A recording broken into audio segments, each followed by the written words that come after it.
आपको ना ये ज़रूर पता होना चाहिए कि इंडिया का बैंकिंग सेक्टर, जहाँ पे प्राइवेट बैंकिंग स्पेस के अंदर कुछ बैंक्स अपना निफ्टी ऑल टाइम होने के बावजूद नहीं चल रहे हों, उसमें से एक स्टोरी है आईडीएफसी फर्स्ट बैंक।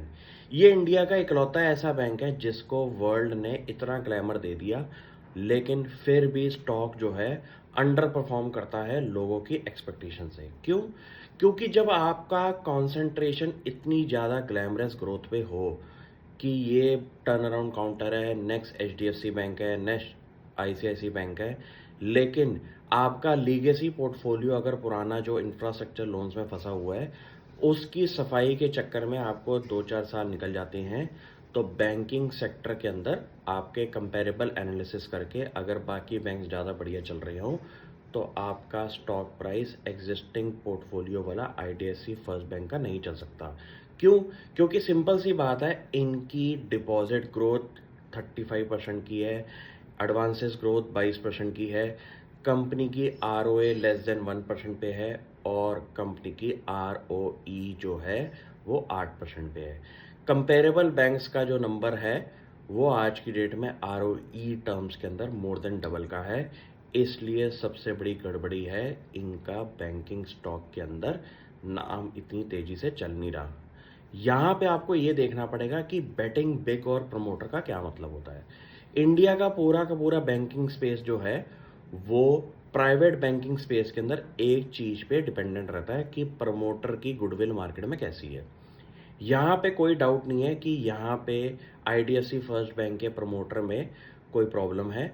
वहाँ पे उनकी जो विजन्स हैं, उनकी जो एस्पिरेशंस हैं, उस पे मार्केट अभी भी पॉजिटिव है।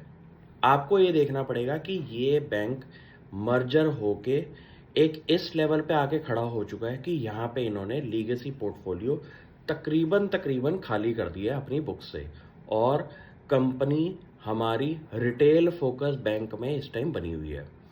इन्होंने इतनी मेहनत करके जो नंबर्स प्रूव करके दिखाए हैं, उस पे आपको ये देखना पड़ेगा, लॉन्ग टर्म जेस्टेशन पीरियड देना पड़ेगा, और तब जाके आपको रिजल्ट्स दिखेंगे। इतना पैसा मार्केट से रेस करके अपने क्यूआईपी करके कंपनी ने जो एग्रेसिव एक्सपेंशन करी है, वो आपकी डिपॉजिट ग्रोथ और वो आपके एडवांसेस ग्रोथ के अंदर करंटली दिखाई दे रही है। लेकिन जब तक कंपनी की आरओई टर्म्स के अंदर परसेंटेज गेन नहीं आएगा, जो कि अभी फिलहाल 8% पे है, स्टॉक प्राइस का चलना बहुत मुश्किल होता है।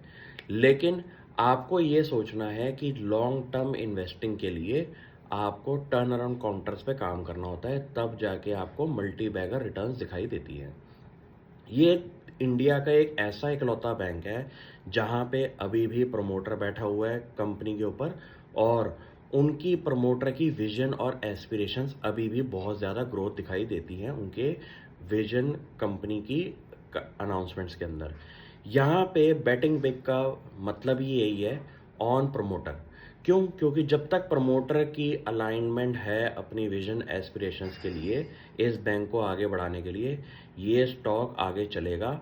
और कंपनी ने हर क्वार्टरली अनाउंसमेंट्स के अंदर अपना प्रीवियस कंपैरिजन दिखाया है कि लीगेसी पोर्टफोलियो जो वो हटा रहे हैं उसकी रिप्लेसमेंट रिटेल पोर्टफोलियो से कर रहे हैं, उसके आफ्टर इफेक्ट्स फ्यूचर में ज़रूर आएंगे।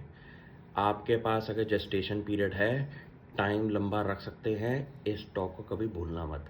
Thank you.